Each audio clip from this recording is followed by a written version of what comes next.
Fala galera, tudo bem? Eu sou o professor Gabriel Angarten, do Colégio Aritsá, e a gente está junto nesse projeto Ari Resolve ITA. Hoje a gente vai resolver a questão 62 da primeira fase do vestibular do ITA 2021. Não se esquece de se inscrever no nosso canal e ativar o sininho das notificações para receber nossos vídeos novos. E fica ligado que toda segunda, quarta e sábado, às 7 horas da noite, tem vídeo novo no canal. E sem mais enrolação, vamos para a nossa resolução. Gente, essa questão 62, ela fala um pouquinho sobre análise termogravimétrica. Análise termogravimétrica, um nome um pouquinho complicado, mas vamos ver como é simples de resolver a questão. É um tópico da estequiometria. Então, sempre que você vê uma questão nesse estilo, que eu já vou explicar como funciona direitinho, é uma questão que vai envolver cálculos químicos.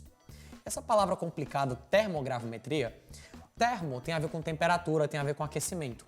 Grave tem a ver com massa, com peso. Então, sempre que eu tiver uma questão que vai falar de análise termogravimétrica, eu vou analisar como a massa da substância varia com a temperatura. Então, eu vou pegar certa substância, vou promover o aquecimento dela e eu vou ver como é que vai ser a variação da massa dessa substância, que pode se manter constante ou pode variar em vários patamares, como a gente vai ver aqui no caso da questão no gráfico. Então, vamos com calma, porque essa questão ela é ótima, é de um assunto que tem uma recorrência moderada na prova do ITA, que é termogravimetria, e ela permite a gente revisar um montão de conceito bacana acerca disso aqui. Então, vamos começar uma questão. A análise termogravimétrica, TGA, é uma técnica empregada para avaliar o comportamento térmico de amostras mensurando a variação de massa. Show!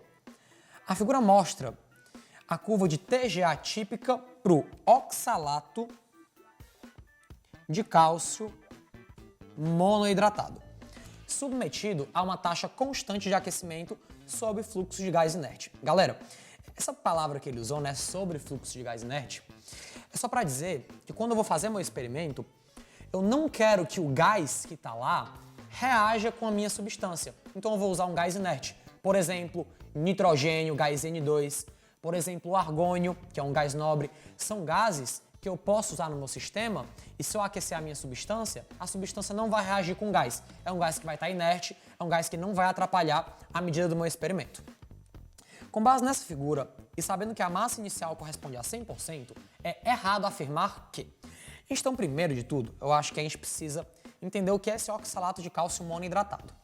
O oxalato de cálcio, pelo próprio nome, você já tem uma noção que é um sal, viu, de uma neutralização entre o ácido e uma base. Qual ácido gerou o oxalato de cálcio? É um ácido que, para a prova do ITA, vale a pena a gente saber. É o ácido oxálico. É o H2C2O4. Gente, esse é o ácido oxálico. E se o ácido oxálico perder todos os hidrogênios ionizáveis dele, que são esses dois, o que ele vai formar bem aqui é o meu C2O4 2-. Tô colocando só abreviado para você saber o nome dos íons. E esse cara bem aqui é o íon que a gente geralmente chama de oxalato. Tá bom? Isso aqui não é uma reação química, é só para você ver o íon que ele vai gerar. E o cálcio, ele vem do hidróxido de cálcio. Então, se a gente olhar aqui, o hidróxido de cálcio, pessoal, é o CaOH2, então, CaOH2, e aí esse CaOH2, ele vai formar o cálcio 2+, que a gente já sabe que esse aqui é o íon cálcio. Beleza. Se eu pegar o oxalato e juntar com o cálcio, o que eu vou obter? Eu vou obter exatamente o oxalato de cálcio, que é o meu CaC2O4. Esse é o CaC2O4. E presta atenção que a estequiometria dá desse jeito, porque o cálcio tem carga 2+, o oxalato tem carga 2-, então eles se combinam na mesma proporção de 1 para 1. Sendo que, cuidado, esse é o oxalato de cálcio, do jeito que eu desenhei, é o oxalato de cálcio anidro, é o que não tem água. Mas ele está falando do monohidratado. Então, para você representar um sal hidratado ou monohidratado, geralmente você escreve um pontinho depois dele e o número de águas. Que nesse caso, ele é monohidratado, então ele tem apenas uma água, CaC2O4, H2O. Esse cara aqui vai ser a substância que a minha questão está pedindo, o oxalato de cálcio monohidratado. E se vocês olharem agora com cuidado o gráfico, gente, olha o que o gráfico está fazendo. É um gráfico em que a massa está numa escala percentual, começa com 100, porque a massa inicial da minha amostra é 100%. Então, ó, eu vou começar bem aqui, nessa massa de 100, e aí eu vou começar a aquecer. Você vai andando no gráfico na direita, eu estou começando a aquecer. Você percebe uma coisa super tranquila comigo? Que se você olhar para o gráfico, você vê que bem aqui, mais ou menos nessa temperatura, ó, você está percebendo comigo que eu tenho um patamarzinho que está descendo, um patamar no qual a massa está diminuindo. Ele começa com uma massa de 100% bem aqui e depois, ó, ele passa para uma massa de, sei lá, um pouco menos de 90%, né, uns 88%. Então teve uma queda na massa. Se eu aquecer mais ainda, por exemplo, bem aqui, ó, nesta temperatura mais ou menos de 500 graus, você está vendo que tem outra queda no gráfico? Isso significa que a massa está diminuindo de novo.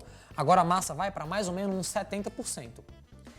E, por fim, se vocês olharem aqui, mais ou menos nessa temperatura, eu tenho uma terceira queda no meu gráfico, ele cai de novo. Gente, o que está significando essas quedas? Está significando que, de alguma maneira, o aquecimento está fazendo com que a minha substância diminua de massa. Na verdade, você sabe que pela lei da conservação das massas, a massa não vai mesmo diminuir.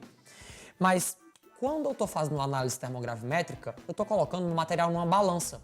E a balança só vai medir o que é sólido. Ou líquido e ficar lá no meio, né? Mas geralmente é sólido.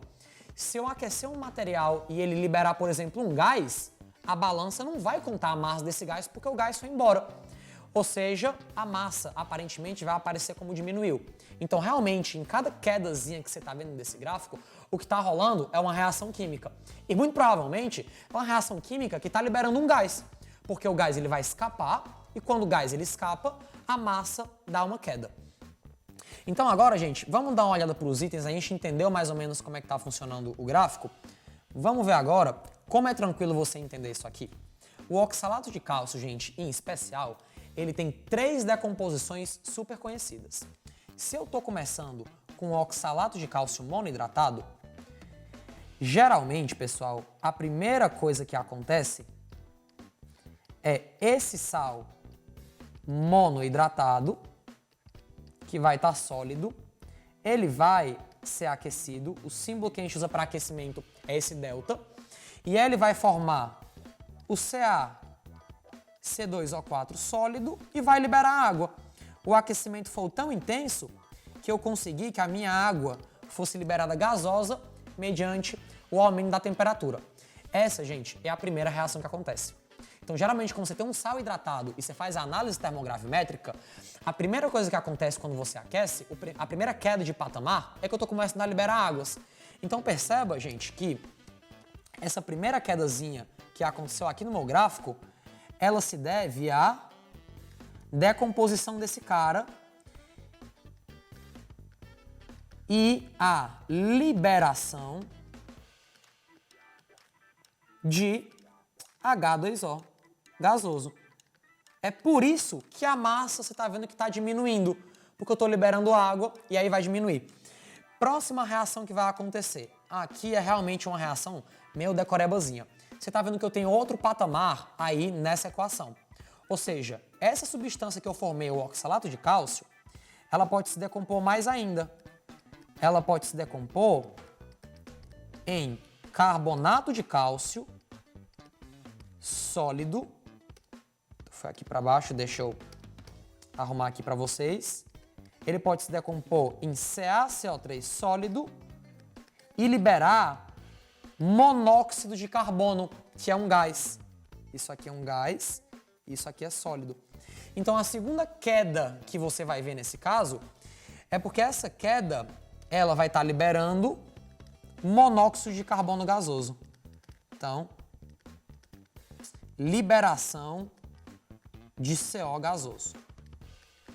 E aí, de novo, a massa desce, porque o CO que antes fazia, estava incorporado no meu sólido, agora escapou, foi liberado na forma de gás.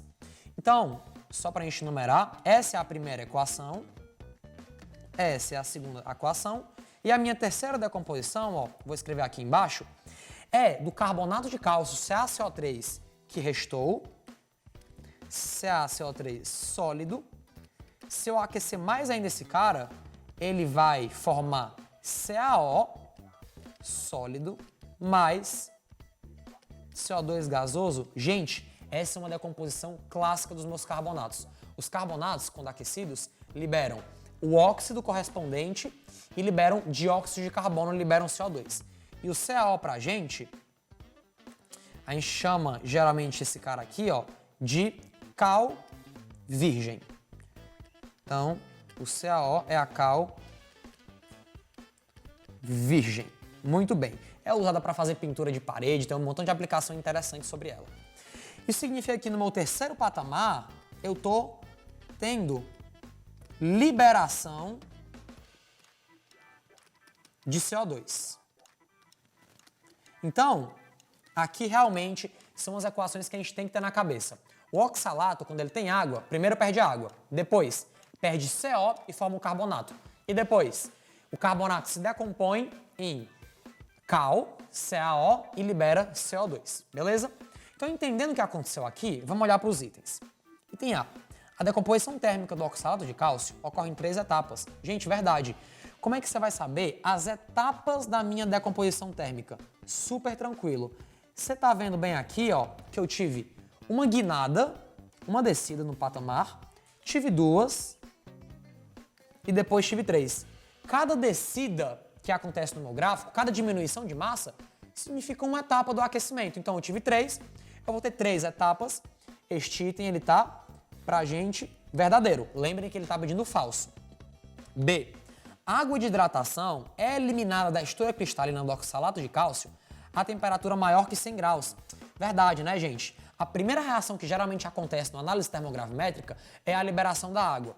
Aí, se você olhar aqui no gráfico, você vai notar comigo que nesse patamar, que é o patamar que eu libero água, esse cara bem aqui estava mais ou menos em 100 graus, né? E a água ela foi liberada um pouquinho depois de 100 graus. Então esse item está verdadeiro. A água de hidratação é eliminada numa temperatura maior que 100 graus. Item C. A decomposição do oxalato de cálcio ocorre com formação de monóxido de carbono e dióxido de carbono. Gente, aí era uma decorebazinha mesmo que a gente precisava saber. Mas o oxalato de cálcio é um clássico de análise termogravimétrica. Realmente, ele primeiro libera as águas e o oxalato se decompõe em monóxido de carbono e depois dióxido de carbono. Uma coisa super bacana para a gente lembrar também é que o ácido oxálico, que é o cara que gerou o oxalato de cálcio, ele também sofre decomposição térmica. Vou colocar isso aqui para a gente como sendo uma observação. Ele se decompõe termicamente e ele libera água, libera monóxido de carbono e libera dióxido de carbono. Se você somar os átomos, você vai ver que vai bater bonitinho. Se você somar água com CO com CO2, você vai ter o H2 e H2O4. É uma decomposição importante do ácido oxálico. Então, isso aqui está verdadeiro. Muito bem. Item D. O evento térmico que ocorre a 800 graus Celsius leva à formação de cal virgem. Gente, esse item aqui, você tinha que dar uma adaptadazinha de leve. Porque, se vocês olharem, qual é o evento que leva a cal virgem? O evento que leva a cal virgem é esse último bem aqui, ó, é o terceiro. E esse terceiro evento, ele acontece em que temperatura? Acontece mais ou menos aqui, né? 730 a 740 graus, mas a questão falou mais ou menos 800, que vai ser no final do evento térmico. Então aqui a gente teria que ser um pouco flexível com os valores, né? Como o final do meu evento térmico, o final da minha decomposição é em 800 graus, a prova colocou que ele ocorre em 800 graus. Então vou colocar verdadeiro, mas não se preocupe que a gente vai ver que o item E está muito errado. Olha só, na decomposição do oxalato de cálcio, praticamente 40% da amostra é perdida na forma de gases. Gente, esse item era para pegar o aluno no seguinte aspecto. Se você olhar o final da minha decomposição, eu vou colocar aqui em verde, ó. O final da minha decomposição, você está vendo que ele está parando mais ou menos em 40%. Esse final da minha decomposição, mais ou menos em 40%. Aí a prova, ela queria te confundir e dizer que 40% foi perdido na forma de gases. Mas olha a lógica comigo. Esse gráfico está medindo a massa em percentual. O que acontece é que eu começo com 100%. Eu vou baixando, baixando, baixando de massa, porque eu estou liberando gases. e sobra 40% de massa. Então esse 40%, galera, não é o que foi liberado de gases. 40% é o que sobra. Gente, se 40% é o que sobra em massa, quanto foi liberado de gases? Ou seja, quanto foi liberado de água gasosa, de CO gasoso e de CO2 gasoso? Gente, foi liberado o complementar disso, né? 60%. Então, na verdade, nesse caso aqui, não foi liberado 40% na forma de gases. Foi liberado 60%, já que o que sobrou de massa sólida é 40%. Então, o complementar dele é o que eu liberei. Então, esse item ele realmente está bem errado. É o nosso item falso e, portanto, o gabarito da nossa questão. Galera, é isso. Espero que tenha dado para revisar um pouquinho sobre esse assunto importante de análise termogravimétrica, como interpretar mais ou menos o gráfico. Estamos juntos! Se você gostou, já deixa seu like, se inscreve no nosso canal e não se esquece de deixar nos comentários as questões do vestibular do ITA que você quer ver a nossa equipe de professores resolvendo. Foi um grande prazer estar com vocês e até a próxima. Tchau! Eu falei